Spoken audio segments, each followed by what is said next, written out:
couple of my fun gems are, and, oh, and, yes, if you want to write bangers like that, follow along. What's up, you guys? Couple new set dressings this week. I'm loved by my son, Henry, so that's the most important part. I don't know why I started with that, because that should have been the big closer. Won the Captain's Choice Award in my men's C League. Actually, co-ed, not men's. Got a few phenomenal ladies. Our goalie's a killer. Shout out, Kate. I don't know what Captain's Choice means exactly. Could be MVP, could be best drinker in the parking lot. And my medal for a belly flop competition that I won down in St. Pete's in Florida. Okay, today we're going to be learning about satire headlines. Oh, continuity error. He's home today from school.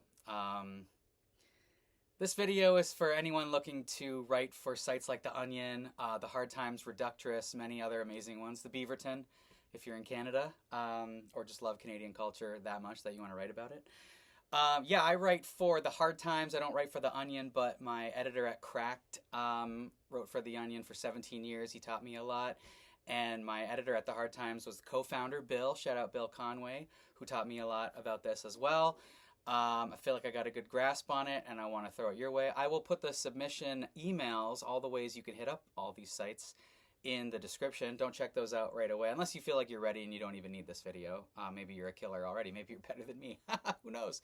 Today we're going to focus on the headline itself, the most important part. It's the grabbing part that, if people are scrolling, they see it, they're going to be like, oh my God, that's amazing. I want to read the whole article. We'll do a video about writing that whole article at some point, but that's just way too much for one video. We're going to focus on the headline, and if you like these sites, you'll notice there's two types of headlines. The news one, that's just like a statement, and then the blog style one, which could be like an opinion piece, a how-to, or just a straight-up blog. And we'll focus on writing headlines for both of those today.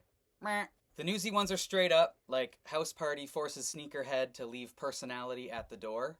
A blog style one is, once I make it, they'll all care about my shitty childhood. A how-to one could be like, how I ditched everyone I've ever loved to make over 9K in my band last year. Either way, they're pretty similar. They all rely on these. Hi, buddy.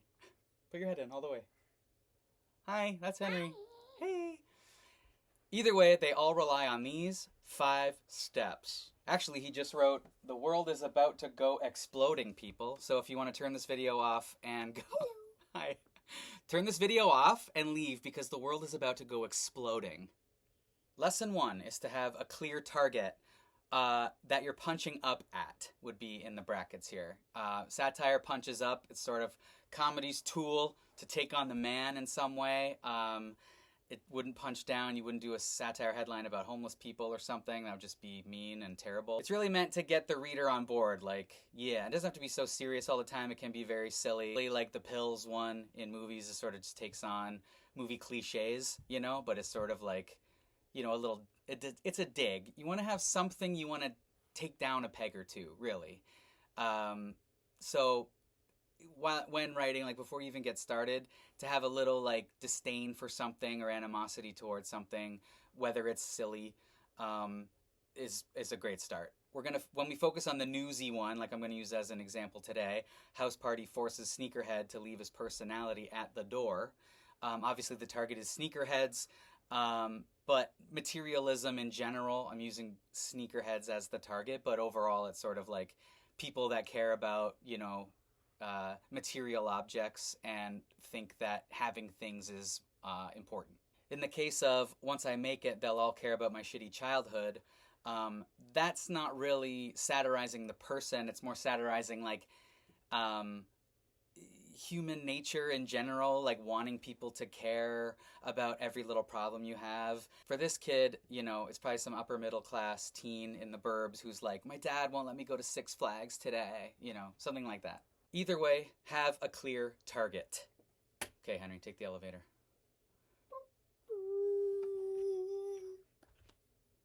Number 2 is the point of view or the message. So what are we trying to say about the target? With sneakerheads, like I said, it's that they make it their entire personality. What are we trying to say about the target? Elevator.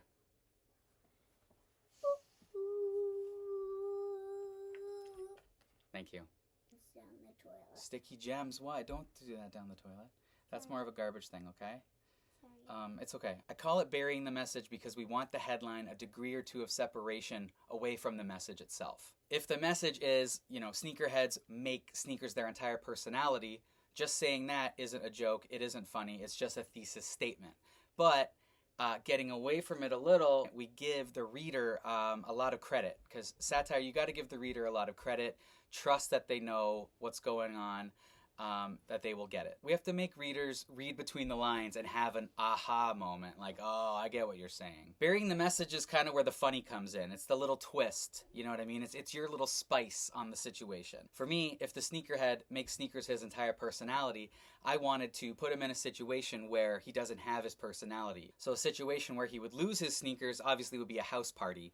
I'm Canadian, and it's a kind of a known joke that it's shoes off in the house no matter what. There's usually a big, big pile of shoes at the front door. And even if you're in the States or wherever you are in the world, that's kind of always a debate of shoes on, shoes off. So at this party, it was shoes off. Number 4, economy of words. We're going to trim the fat. So an early draft of House Party forces sneakerhead to leave personality at the door was something like, party host makes sneakerhead add his prized possessions to the pedestrian shoe pile. I was trying to find a way to say it all, get my disdain, his prized possession, and now he's got to put it in the pedestrian shoe pile. But stuff like that can be used in the article itself. We're trying to trim the fat because it's long and clunky. Trying to get the point across in as little words as possible. We don't need to know what's being left at the door. We know he's a sneakerhead, so his prized possession. Also, thesaurus.com is phenomenal. The word forces, it's better than asks or requests. It's got conflict. Okay, elevator, Henry boy. There you are. Number 5 is getting it into setup punchline format to be as funny as it can be in one line, okay? And 5 and 4 are interchangeable. You can have the funny first and then go back and look at the economy of words to tweak it. Or you can get it down and then kind of tweak it to be funny. Either way, 4 and 5 are interchangeable. But it's only one line. Like a stand-up, a setup punch joke would have 2 lines. But if we want this to be funny and grabbing in one line, we got to split the line in half, where the setup would be, house party forces sneakerhead. And then the punch is to leave his personality at the door. It's got a sass to it. If you're a stand-up comic or someone that does live comedy, you know the flow of a joke. You also know what gets an audible laugh. And although a satire headline might not get an audible laugh, it gets aha moment, right? But you want to elicit a response, so it's got to be funny with flow and a punchline at the end. So with house party forces sneakerhead to leave personality at the door, in reverse it would be, what did I do? Sneakerhead's personality left at the door of a house party. It's dull. It trails off. It's again more of a statement than a joke.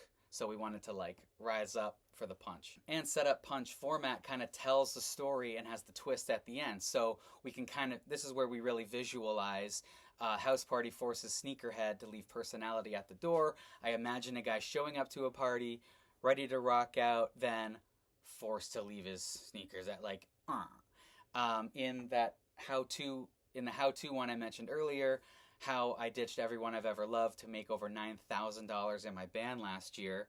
How I ditched everyone I've ever known and loved is just kind of the setup to make over $9,000 in my band last year. The not so funny one would be to make millions of dollars in my band. It's a douchey thing to do. The guy's a jerk. So we're satirizing him. But, how I ditched everyone I've ever loved to make millions of dollars isn't funny. But bands clearly don't make that much money a lot of times. So for this band guy to think $9,000 is a lot of money is funny. And in a year, it's like a yearly salary. So to make 9,000, like you can imagine the guy saying that out loud, like how I can imagine him doing a video like this, a how-to blog, to ditch everyone you've ever known. They're all in your way, so you can make $9,000. Setup punch format also has a rhythm to it as well, like say it out loud. House party forces sneakerhead to leave his personality at the door. Recap time. I had to write this part. Sorry, Henry boy. I love you. Number 1, have a clear target. What are you going after? Doesn't have to be a person. It can be an ideal, the system, something that you want to target. Have a clear point of view. What is it about that target that you're trying to get across to get people to go, yeah, I get that, yeah. 3, burying the message. That's where the funny comes in. Get it a degree or two of separation. Get your headline a degree or two of separation away from the message, so you make people kind of work for it a little bit, where they get to go, oh, I see what you're saying. Number 4 and 5 are interchangeable, whether you've written this thing to be in a setup punchline format and then you tweak it to get it down, or you start getting it down to a bit of 2 lines and then move those words around to have the setup in the front and the punchline at the end. Thank you so much for watching. I hope this helps. Again, in the description, if you think you're ready to go and you want to do this, here's ways to hit up Hard Times, Reductress, and other places as well. I want to give a big shout out to my son, Henry boy. Here he is. Henry, come on over. For helping me. He's homesick from school today, but he's starting to feel better. Love you, Henry boy. Thank you for your help. I hope this helped. If I was weird in any way, or you think I can do better in my teachings at some point, put something in the comments, or just say, oh my God, dude, that was amazing. Now I know all about satire headline writing. Peace and love, y'all. Thank you so much. We'll talk to you again soon. Bye. Bye.